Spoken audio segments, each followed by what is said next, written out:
నందీశ్వరుడు శివుడికి ఏ విధంగా వాహనము అయ్యాడు? నందీశ్వరుడు యొక్క జన్మవృత్తాంతము. నందీశ్వరుడు గురించి ప్రతి ఒక్కరికి తెలిసిందే. ఎప్పుడైనా మనం శివాలయానికి వెళ్ళినప్పుడు ముందుగా నందీశ్వరుడుని దర్శించుకున్న తర్వాతే శివుడుని దర్శించుకుంటాము. అలాగే నంది కొమ్ములలో నుండి శివయ్యను చూస్తే మనం అనుకున్న పనులు జరుగుతాయని ఒక నమ్మకం. నందీశ్వరుడు ఆదివృషభం కాబట్టి ఆయన వృషభ రూపంలో ఉంటాడు. శివాలయంలో శివలింగ దర్శనం చేసేటప్పుడు నందీశ్వరుడి ప్రక్కనుంచి వెళ్ళడం కానీ, నందికి శివుడికి మధ్యలో వెళ్ళడం కానీ చేయరాదు. తోక పక్కకు పడేసి వృషణములు కనపడేటట్లుగా నందీశ్వరుని మూర్తి పడుకుని ఉంటుంది. ఎడమచేతి బొటనవ్రేలిని, ఎడమచేతి చూపుడు వ్రేలిని నంది కొమ్ముల మీద వేసి కుడిచేతితో ఆయన వృషణములను పట్టుకుని రెండు వేళ్ల మధ్యలోంచి శివలింగమును చూస్తూ హరహర మహాదేవ శంభో శంకర అని అనాలి. ఇలా ఎవరు అంటారో వారు కైలాసమునందు శంకరుడిని దర్శనము చేసిన పుణ్యమును వారి ఖాతాలో వేస్తారు. కాబట్టి నందీశ్వరుడి శృంగముల మధ్య నుంచి తప్ప శివలింగ దర్శనం చేయరాదు. దానికి ఒకే ఒక్క మినహాయింపు ఉన్నది. శివలింగమునకు సాయంకాలం కవచం పెడతారు. అలా కవచం తొడిగి ఉంటే మాత్రం శివలింగమును శృంగములలోంచి చూడనక్కరలేదు. మీరు తిన్నగా శివ దర్శనం చేయవచ్చు. అంతేకాకుండా మనకు ఏ విధమైన కోరికలు ఉన్నా కూడా నంది చెవిలో చెబితే నందీశ్వరుడు నేరుగా పరమేశ్వరుడికి చెబుతాడు అని పురాణాలు కూడా చెబుతున్నాయి. మరి నందీశ్వరుడు శివయ్యకు ఏ విధంగా వాహనమయ్యాడు? నందీశ్వరుడు యొక్క జన్మ వృత్తాంతము ఏమిటో ఈ వీడియోలో మనం తెలుసుకుందాం. పూర్వకాలంలో సాలంకాయనుడు అనే ఒక మహర్షి ఉండేవాడు. అతని కుమారుడు శిలాదుడు. శిలాదుడికి సంతానం లేదు. సంతానం కోసం అతను చేయని వ్రతం లేదు. అయినా ప్రయోజనము కలుగలేదు. చివరకు శిలాదుడు హిమాలయ పర్వతాలకు వెళ్ళి ఘోరమైన తపస్సు చేయటం మొదలుపెట్టాడు. అలా చాలా కాలం గడిచింది. శిలాదుడు పట్టు వీడలేదు. అతని చుట్టూ చీమలు పుట్టలు పెట్టినాయి. ఎట్టకేలకు అతని తపస్సుకు మెచ్చి శంకరుడు ప్రత్యక్షమై ఏ వరం కావాలో కోరుకోమన్నాడు. అప్పుడు శిలాదుడు శంకరుడికి నమస్కరించి, దేవదేవా, ఆశ్రితవత్సల, అనాథ రక్షక, నాకు సంతానం లేదు. నా వంశము నిలపటానికి అయోనిజుడైన కుమారుని ప్రసాదించు. అతడు వేదవేదాంగవిదుడు, విద్వాంసుడు, సకల శాస్త్ర కోవిదుడు, గుణ సంపన్నుడు, గొప్ప శివభక్తుడు, దీర్ఘాయుష్యు కలవాడు అయి ఉండాలి అన్నాడు. శిలాదుని ప్రార్థన మన్నించి ఈశ్వరుడు, నువ్వు కోరుకున్న కుమారుడు లభిస్తాడు. కాని అల్పాయుష్కుడవుతాడు అన్నాడు. శిలాదుడు ఆశ్రమానికి తిరిగి వచ్చాడు. ఎంతకాలమైనా సంతానం కలగలేదు. ఇక లాభం లేదు అనుకుని సంతానం కోసం యాగం చేయాలి అని సంకల్పించి యజ్ఞగుండాన్ని తవ్వుతున్నాడు. విచిత్రం, అందులో ఒక బాలుడు కనిపించాడు. చూడ చక్కని రూపురేఖలు, అందచందాలు, శరీర సౌష్ఠవము కలిగి ముద్దులు ఒలికే బాలుడిని ఇంటికి తెచ్చి పెంచుకోవటం మొదలు పెట్టాడు. శిలాదుడు, ఋషి దంపతులు ఆ బాలుణ్ణి అల్లారు ముద్దుగా పెంచుతున్నారు. ఒక రోజున అతడికి నామకరణం చేద్దాము అనుకున్నారు. అప్పుడు అశరీరవాణి, ఋషివర్య, ఈ బాలుడు మీకే కాదు, ఆది దంపతులైన పార్వతీ పరమేశ్వరులకు కూడా ఆనందము కలుగచేస్తాడు. కాబట్టి ఇతడికి నందుడు అని నామకరణం చేయండి అన్నది. ఆకాశవాణి చెప్పిన ప్రకారము బాలుడికి నందుడని పేరు పెట్టారు. 8వ ఏట ఉపనయనం చేశారు. విద్యాభ్యాసం కోసం గురుకులానికి పంపారు. బాలుడు ఏకసంధాగ్రాహి కావటంతో కొద్ది కాలంలోనే సమస్త విద్యలు నేర్చుకున్నాడు. ఒక రోజున శిలాద దంపతులు నందుని దగ్గర కూర్చోబెట్టుకుని ఆశ్రమ ప్రాంగణంలో ముచ్చటలాడుతున్నారు.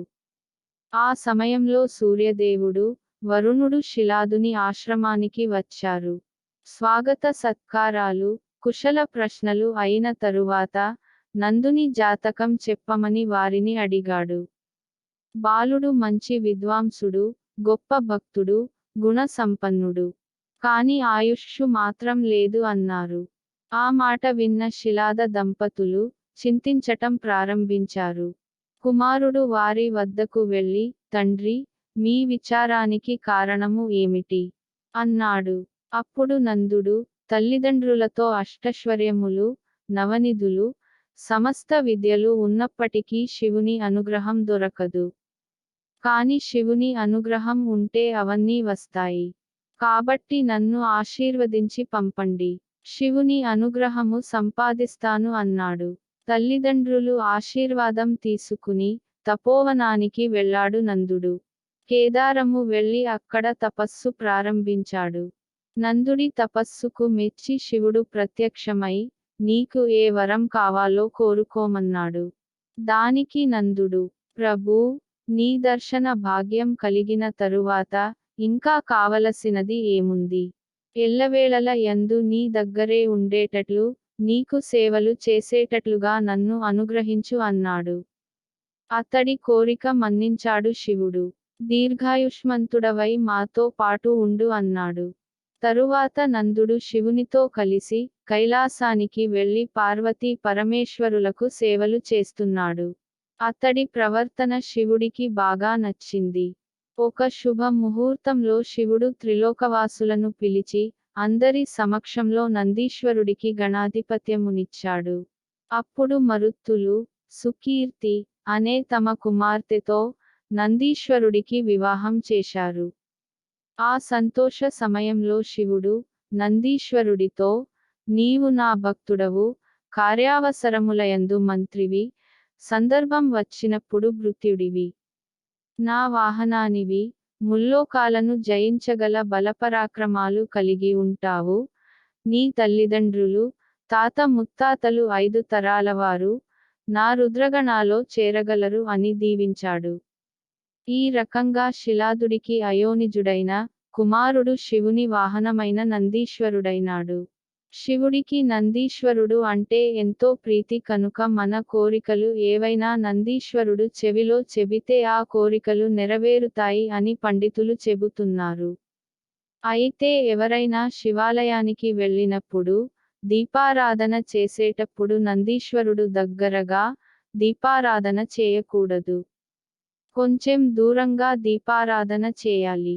కార్తీక దీపముల పేరు చెప్పి నందీశ్వరుడి తోక కింద పెట్టేయడం వంటి పనులు మిక్కిలి పాపభూయిష్టములు.